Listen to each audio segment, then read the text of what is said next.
In practice, we must help ourselves. Teachers can tell us only the way, but the journey must be made by our own self.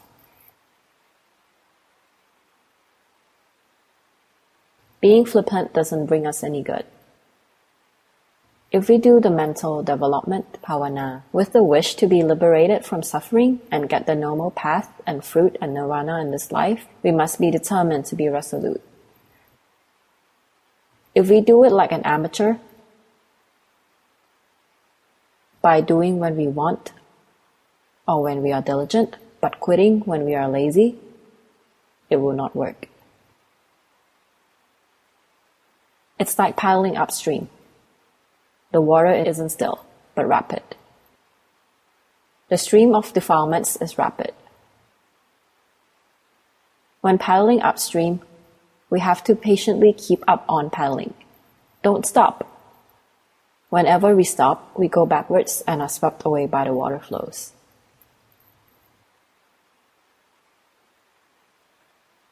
Those who have practiced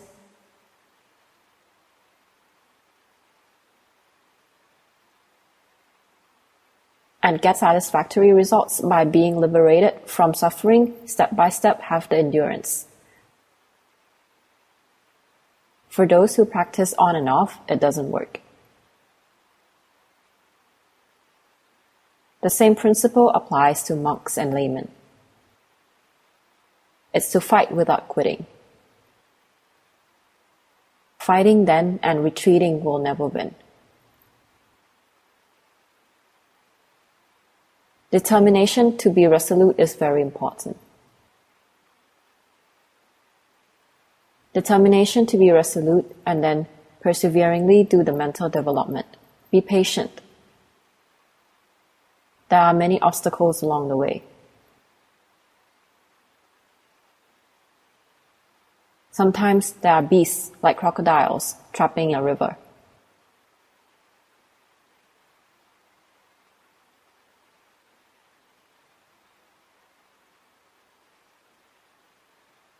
Sometimes there are beautiful things along the bank. We are caught and trapped.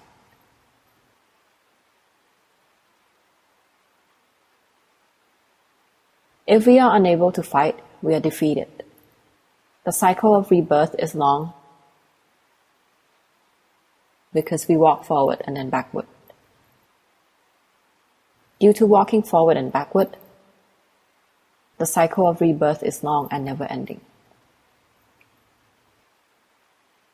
If we are determined to be resolute, when we have found Buddhism in this life, we'll make sacrifices in this life. Our main job we determine to do is to elevate our mind to be liberated from defilements and to be liberated from suffering.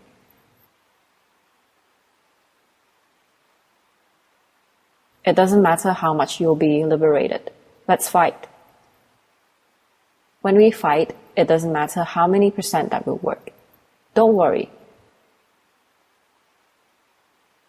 Just keep fighting and do our best. It's okay to lose, but we have to start the battle. If we give up before starting the big battle, we'll fail.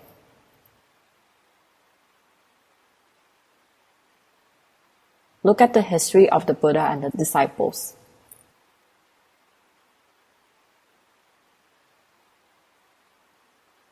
They didn't do it for only one life. They did it for a long time, especially those with special qualities like the foremost disciples. They did it for 100,000 Mahakappa. They did it for a long time. The chief disciples did it for a long time too. They fought. The Buddha did it for an incalculable period of time. At least for Ansakeya times 100,000 Mahakappa.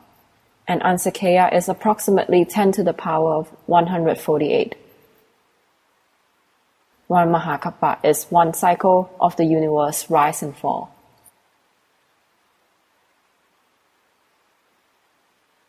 It took time. But for ordinary disciples, it wasn't that much. In our case, our faculties are weak, and our merits aren't much.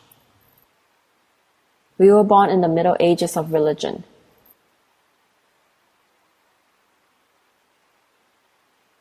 We have some merit, but not much.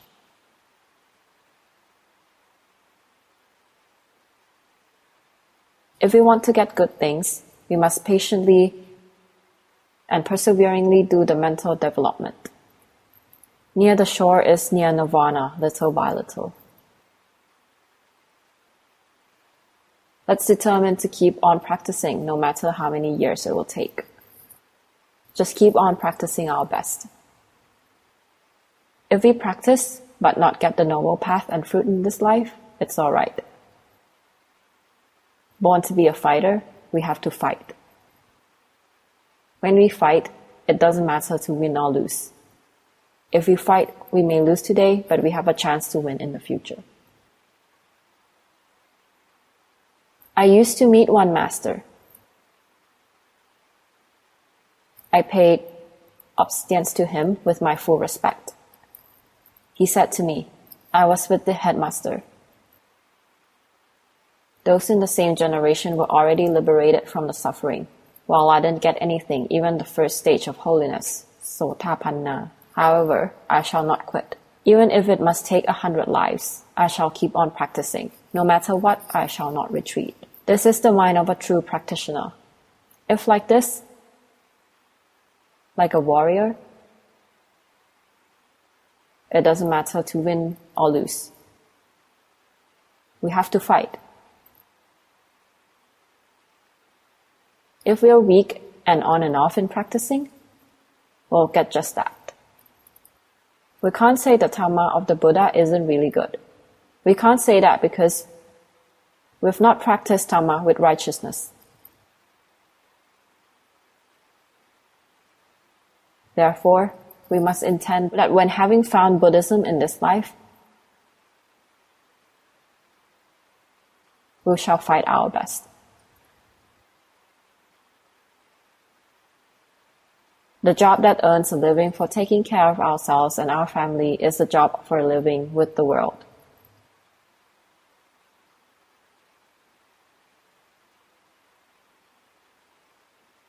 But our main job is to do the mental development in order to be liberated from the world. We have to make a living because we still have to live with the world. Keep doing the duty to make a living. But deep inside, we have to know that this is just a secondary job. The main job is to do mental development. I've told us countless times that I wasn't good at it. But I was patient in training myself. There was a deep feeling inside. I was born to live this life. Why was I born in a pile of suffering? Did I have to live in the pile of suffering forever? My mind felt that it had to fight. Therefore, I never stopped and never retreat from doing the mental development. Since childhood, I met Luang Por Li Thamaharo and studied at Asokharam Temple. He taught me to do the chanting, Putto, to breathe in, Put, and to breathe out, To. I did it without quitting. I'd done it in the way that I didn't see the future, but I didn't quit. It's like Pramaha Jakana swimming. He didn't quit swimming. In spite of not knowing where the shore was, he didn't quit. I don't compare myself to Pramaha Jakana. I can't compare. However, my heart was like that. I studied with Luang Por Li. He taught me to breathe in, Put, and to breathe out, To. I did it every day. The mind was tranquil sometimes and restless sometimes. I'd been struggling along, but I didn't quit. After I'd practiced for a long time, my mind gradually became more powerful to the extent that the known outstandingly appeared.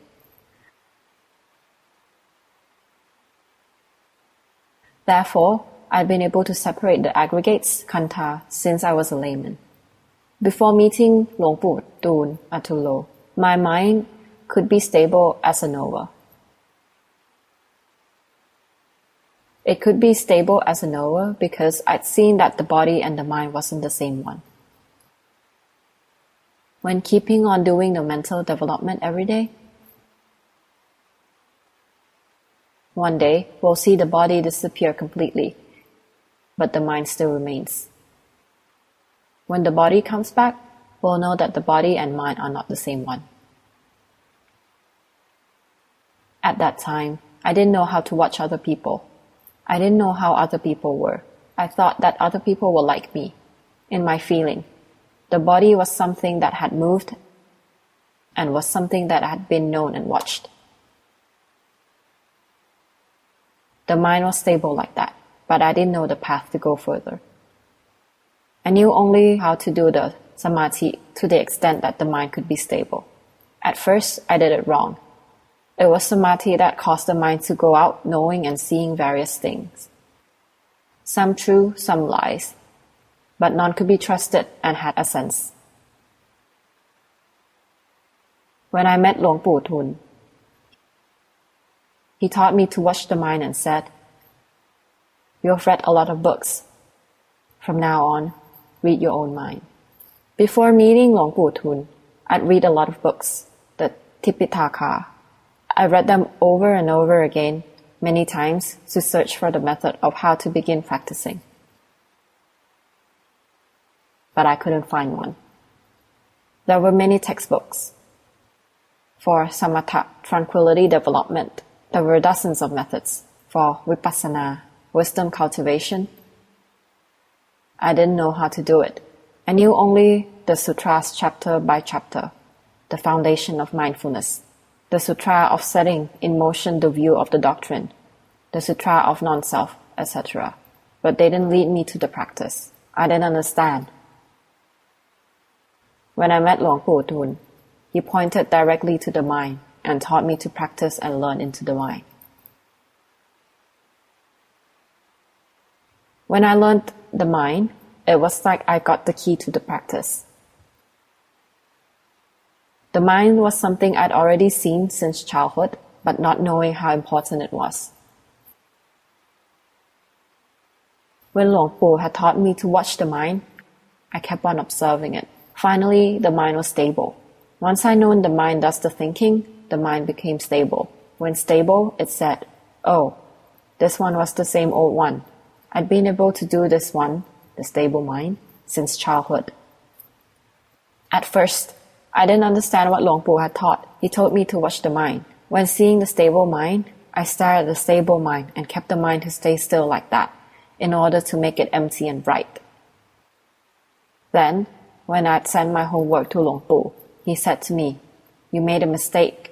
The mind has the natural to think and to fabricate things. Don't train it not to think and not to fabricate things. Don't train it to stay still knowing. The mind that stays still knowing won't result in wisdom because it's samadhi, the samatha." After having a stable mind, in the beginning, I'd seen that the body wasn't my own self. It was something that had been known and watched. It wasn't the mind. When Luang Pu Tun had built on my practice by pointing to the mind, I got the path to go further. After seeing the mind working, I'd gradually seen that the happiness, suffering, good or evil arising in the mind wasn't the mind. It was like what I'd seen in the beginning, that the body wasn't the mind. When watching the mind, I'd seen that the happiness arising was not the mind, but it was something that was known by the mind. The suffering wasn't the mind. Indifference, neither happiness nor suffering, wasn't the mind. The greed, anger, delusion, distraction, depression, drowsiness, etc. wasn't the mind. But it was something that was known and watched. The mind was the knower and the watcher. But here, there is a point to be careful. When we separate the feeling, vedana, the mind formation, sankhara, such as good and evil fabrication, and the mind from each other, don't keep the mind to stay still.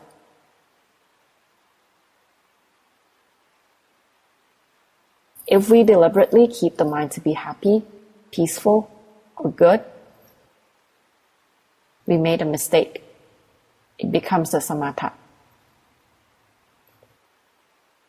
We'll see the body is one part, the feeling is another part, the mind formation is another part, and the mind is another part. We'll see each part perform its own function. The body performs its function. Inhaling, exhaling, standing, walking, sitting, lying down. It performs its job. Don't interfere. If we interfere, such as sitting in a position, walk this kind of posture, breathe in this rhythm, or something like that, it becomes samatha immediately. When watching the feeling, happiness, suffering, or indifference arising, we'll see that all happiness, suffering, indifference is something that is known and watched. It arises, exists, and falls. When mindfully aware of the body, we'll see the body is impermanent, anicca, unsatisfactory, dukkha, and non-self, anatta. When aware of the feeling, we'll see the feeling is impermanent, unsatisfactory, and non-self. When aware of the mind formation, we'll see that the greed, anger, delusion arises uninvited. It pops up on its own. We can't prevent it from popping out of the middle of our chest. It can't be prevented. Whether the defilements or wholesomeness will pop up, we can't command or choose. Keep on knowing and watching it. Then, we'll see that all mind formation, whether good or evil, arises, exists, and falls. It's not under compulsion. It's impermanent, unsatisfactory, and non-self. After we keep knowing and watching for a long time, when watching the body, we have the mind to watch the body. When watching the feeling, we have the mind to watch the feeling. And when watching the mind formation, we have the mind to watch the mind formation.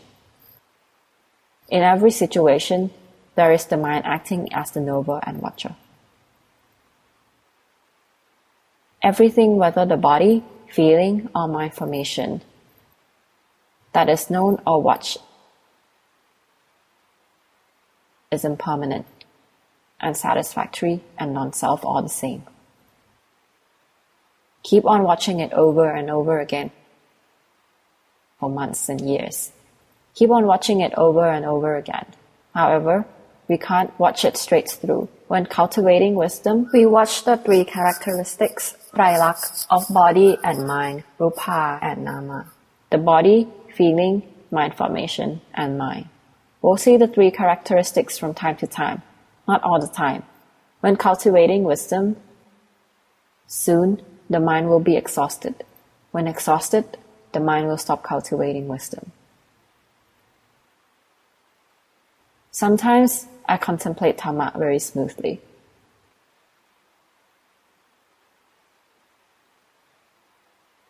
However, once reaching the point where it runs out of power, it stops abruptly. Even though I trust it to keep on contemplating, it doesn't continue to do it. The mind stops because the mind is non-self as well. It can't be commanded. Therefore, when cultivating wisdom, we don't do it non-stop. When cultivating wisdom for a little while, the mind will be exhausted. When the mind is exhausted, come back to make it tranquil again. Do samadhi again. Yesterday, I taught quite a lot about samadhi. Yesterday, I taught about loving kindness. When we keep on developing the loving kindness, we'll get the samadhi up to the 7th absorption. The absorption of a formless sphere. Loveless kindness isn't a small thing. When we develop wisdom until the mind becomes distracted and exhausted, don't force it.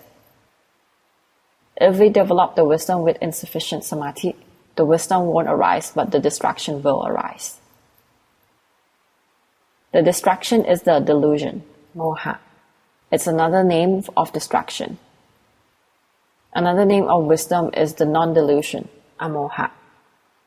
Therefore, when the mind has the delusion, wisdom can't be developed no matter what. The mind with the delusion is the mind with the distraction.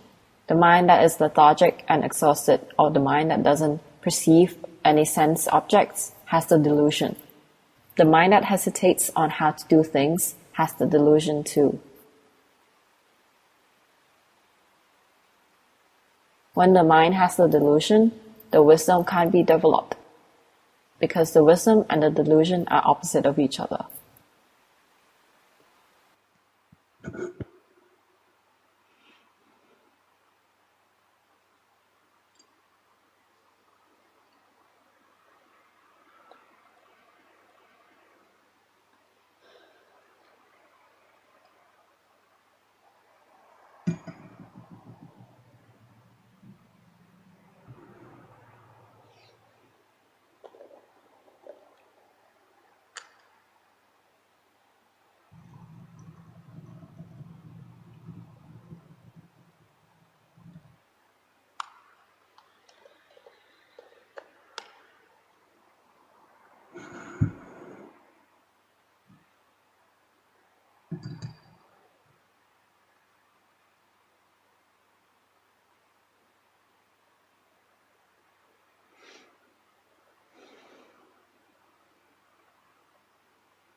Therefore, at the time of wisdom cultivation, when the mind is exhausted, come back to do samatha.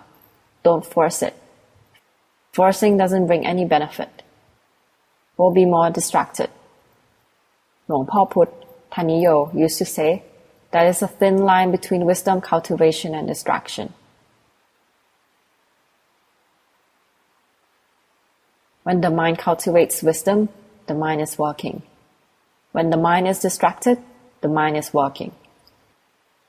If the mind has samadhi while the mind is working, wisdom will arise. However, if the mind doesn't have samadhi, the mind that works by sending outwards is distracted. Therefore, samadhi is the immediate cause of wisdom. At the time the mind contemplates Dhamma, once lacking the samadhi, it becomes distracted. When knowing and watching the body, feeling and mind formation that fabricates good and evil, with the knowing and the watching mind, we won't interfere with the knowing and watching mind. We just know that it does exist, but don't stare at it. Keep being mindfully aware of the body. We'll see the body is something that is known. We have the mind to be separate one who knows. We don't intentionally come back watching the mind, but just know that it's a separate one. Watching the feeling or the mind formation is the same. Whether the body, feeling, or mind formation, we watch it the same way by having a mind as a watcher. When we've kept on knowing and watching for a long time, the mind gradually accumulates wisdom.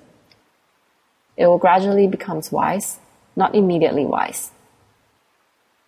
We have to accumulate points first. We keep on knowing and watching the happiness arise and fall and the suffering arise and fall. See it over and again. We see the wholesomeness arise and fall and the wholesomeness arise and fall. See it over and over for days, months, years, depending on our merit and prestige. When wisdom is strong, we'll know that happiness and suffering are equal. How equal? They are equal in terms of the three characteristics.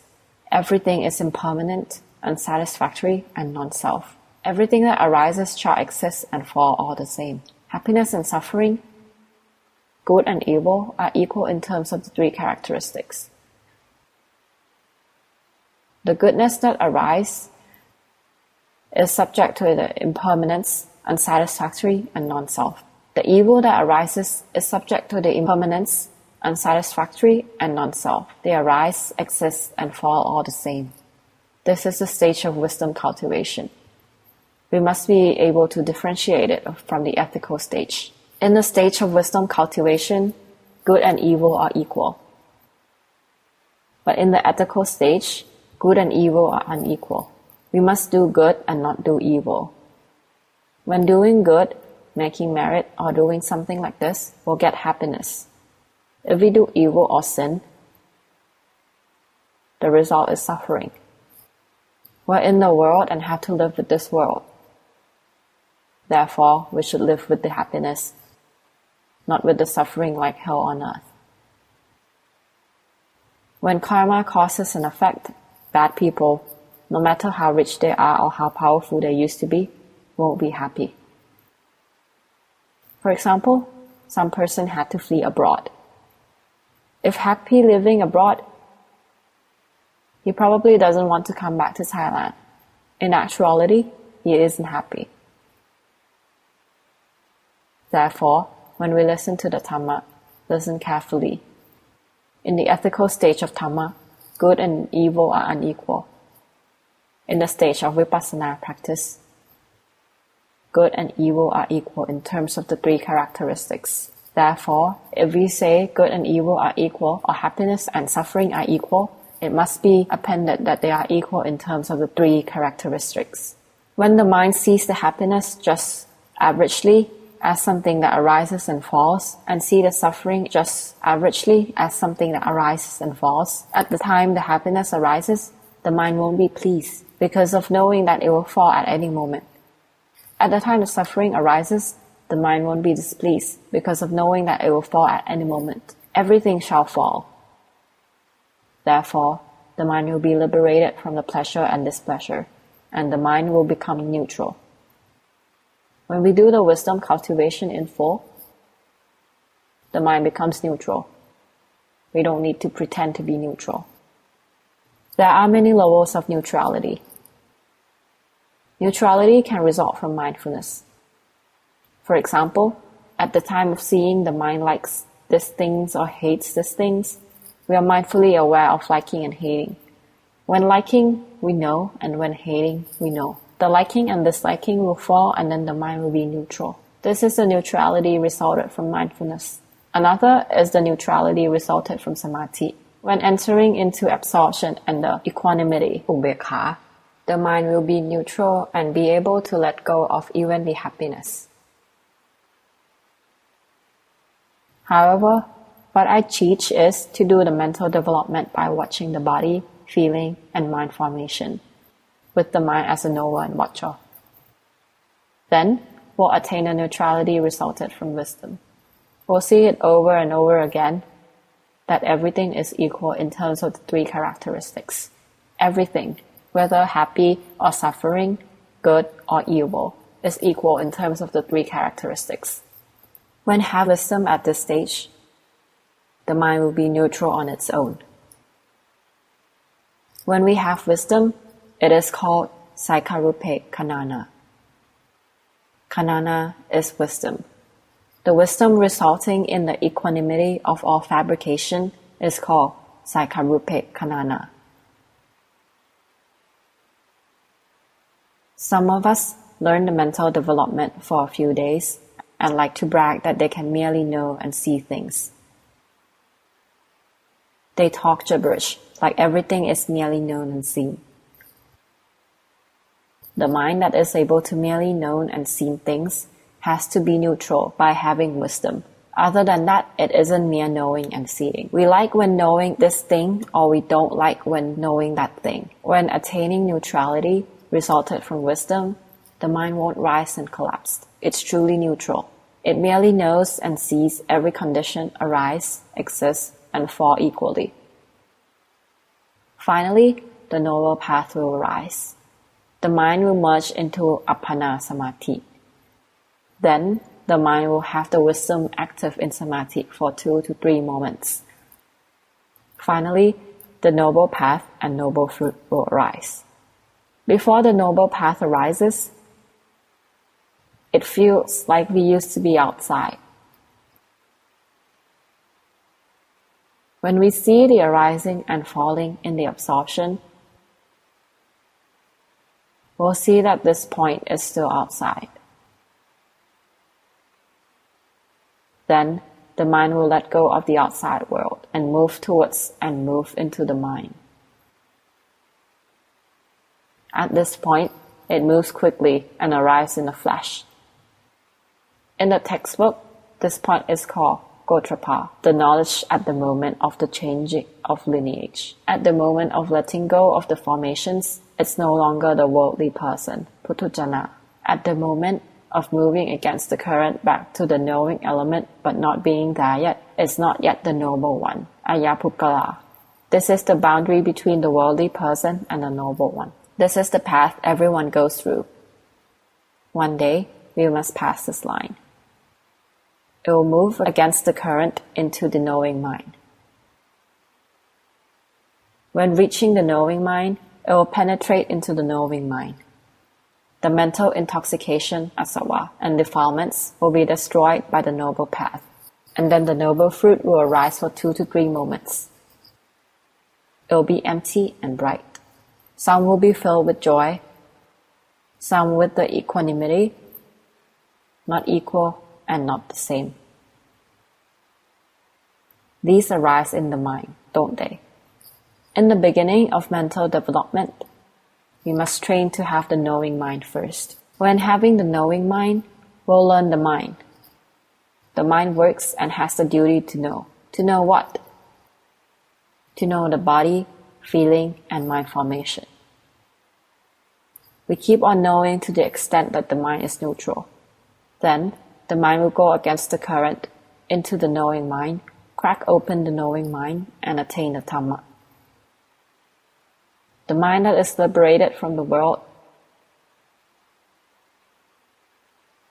Therefore, in practice, we start at the mind, practice at the mind, and end at the mind.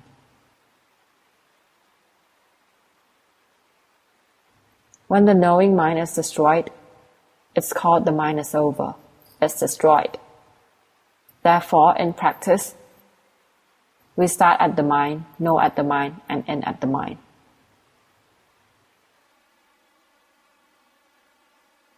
At the point where we know at the mind can know either the body, feeling, or mind formation, but the mind must be the knower. When the mind knows the body, feeling, or mind formation, there will be the reaction.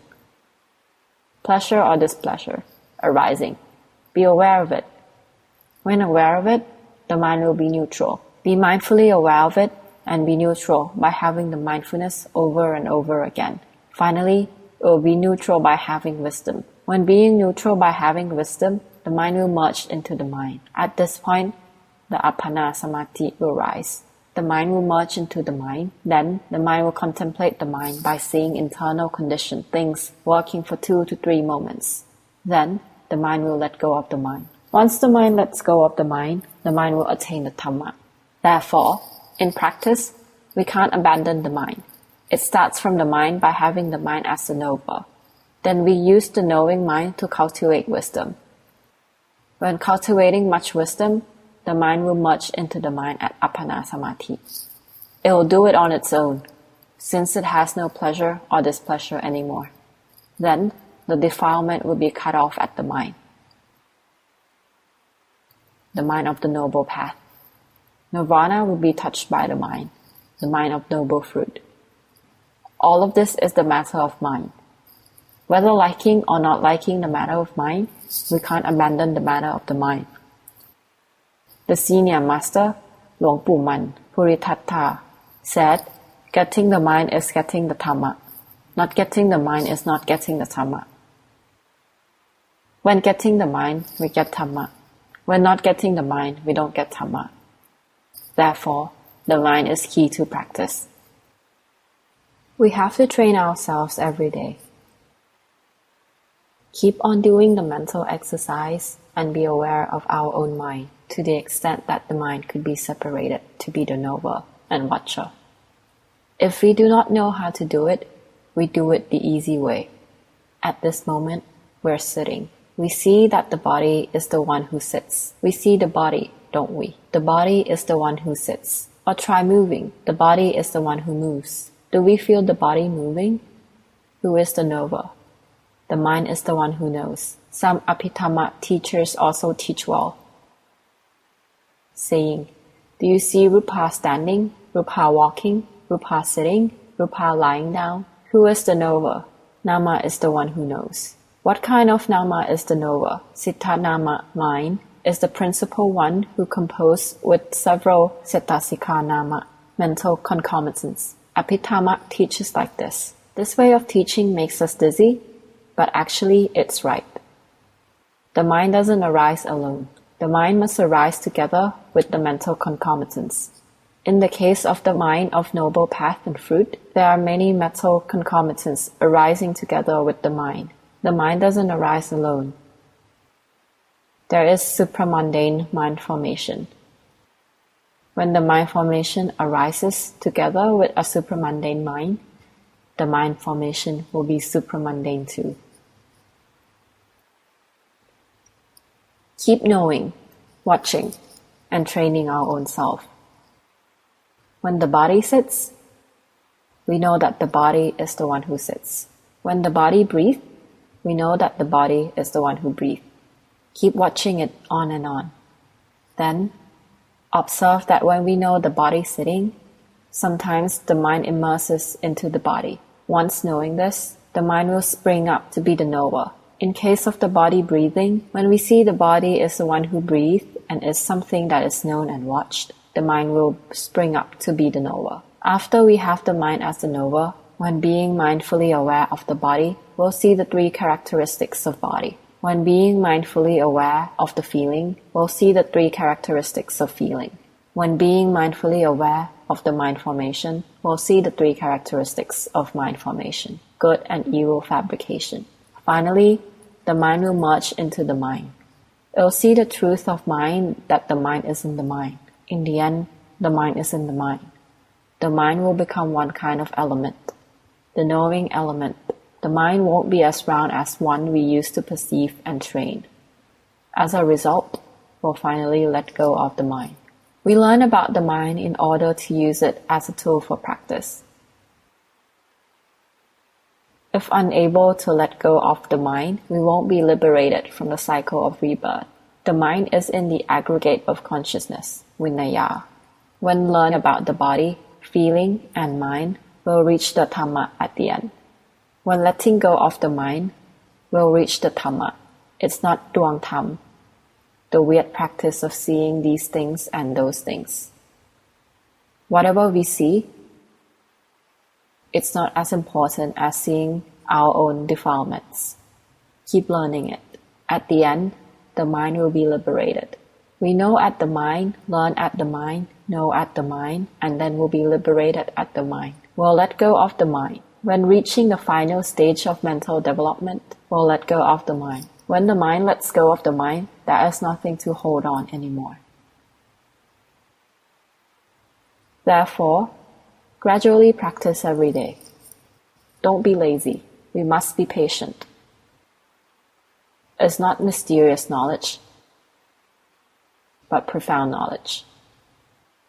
It's not mysterious, since the Buddha had revealed it to us. It's no longer mysterious, but it's profound. In order to learn the profound knowledge like this, we must have the determination. Sometimes learning and sometimes being lazy doesn't work. In the future, after passing many Buddhas and until our faculties are stronger, we will have listened to the Dhamma from one of the Buddhas or disciples, we have a light bulb moment. The light bulb moment is when I've taught. No matter how many Buddha pass, it ends up at the same Dhamma. To know the mind, cut off at the mind, and let go at the mind. It's time to end for today.